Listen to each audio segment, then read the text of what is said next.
You know, when you picture Jane Goodall, you probably see a woman living among chimpanzees.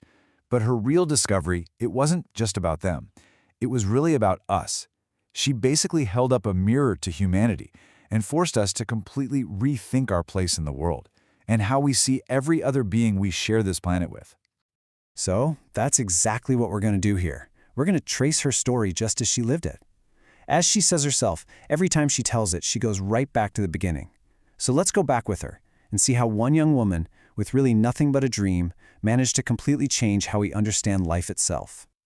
Okay, so Jane's journey didn't begin in some sterile lab or a stuffy university lecture hall. Nope, it started with books like Tarzan and Dr. Dolittle. As a little kid in England, all she dreamed about was going to Africa, living with wild animals and writing about them. It was this pure, powerful dream, way before any formal training could tell her, hey, that's impossible. And this timeline, it just screams pure, unfiltered determination. I mean, with no money for college, she worked as a secretary, then as a waitress, saving every single penny she could. And by the time she was 23, she got herself to a friend's farm in Kenya. And that's where a chance meeting with the legendary Louis Leakey changed absolutely everything. And here's the real kicker. Leakey wasn't looking for a typical scientist, someone bogged down by all the existing theories. He wanted someone with an open mind, incredible patience, and a true love for animals. He believed Jane's lack of a degree wasn't a weakness, it was her greatest strength. He didn't want her to just study the chimpanzees, he wanted her to let the chimpanzees teach her.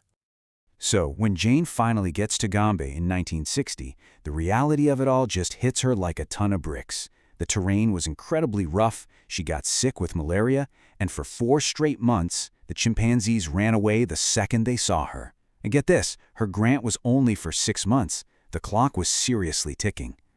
Her big break didn't come from some scientific method. It came from an individual. And in what was a huge act of defiance against the science of the day, she gave him a name, David Greybeard.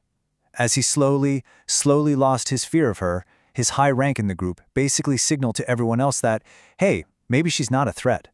He wasn't just a subject, he was her passport into their world. And all that patience, it paid off in a way that would literally change the world. One day, she's watching David Greybeard, and she sees him pick up a twig, carefully strip off all the leaves to make it a better probe, and then use it to fish for termites. This was the bombshell. He wasn't just using a tool, he was making one. When Jane telegraphed this incredible news to Louis Leakey, his response was just immediate and honestly historic. See, back then, the core definition of our species was man the tool maker. That was it. That was us. And Jane's one observation, it didn't just challenge that definition, it completely shattered it. The line that separated humans from all other animals had just been blurred forever. And tool-making? That was only the first domino to fall. She went on to show that chimps weren't just peaceful vegetarians. No, they were hunters who waged these brutal, organized wars. But, on the flip side, she also documented their incredible capacity for deep compassion, things like adopting orphans or comforting each other. Basically, everything science used to say was uniquely human, complex minds, personalities, rich emotional lives, she found it all in them. So you'd think the scientific world would be thrilled, right? Well, not exactly. When Leakey sent her to Cambridge to get her PhD, the professors there basically told her she had done everything wrong. You don't name your subjects, you give them numbers. You absolutely do not talk about their personalities or their emotions. It was this huge clash between the cold, rigid rules of science and the living, breathing truth she had seen with her own 2 eyes. For 20 years, Jane just kept doing her thing, working as a scientist. But in 1986, she went to a conference that completely changed the course of her life. She sat there and listened as one scientist after another described how fast the forests at their own research sites were disappearing. A really troubling pattern was starting to emerge. But the real gut punch came when she flew in a small plane over her beloved Gombe. The huge forest she remembered was now just a tiny island of trees, completely surrounded by bare, empty hills. The numbers were just staggering, a drop of over 1.8 million chimpanzees in her lifetime. Right then and there, she knew her place was no longer just in the forest. It was out in the world, fighting to save it. And this led her to this really profound aha moment. You can't save the chimpanzees without helping the people who live right beside them. The local communities weren't destroying the forest because they were evil. They were doing it out of a desperate need to survive. So her whole approach shifted.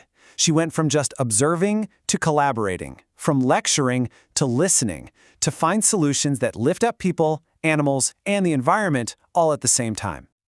That realization launched a whole new chapter in her life, a mission to spread a message not of despair, but of action, and most importantly, of hope. After seeing the problems up close, she dedicated herself to creating solutions, and she focused on the one group with the most to lose and the most to gain: young people. So, in 1991, she started a program called Roots and Shoots with just 12 students in Tanzania.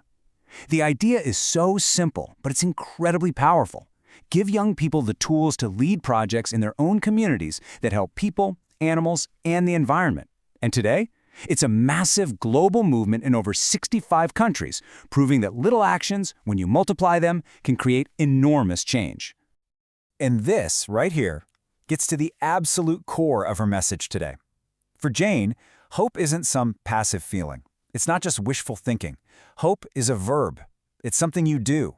It's the conviction that makes you roll up your sleeves and get to work, to actually build the future you want to see, one step at a time.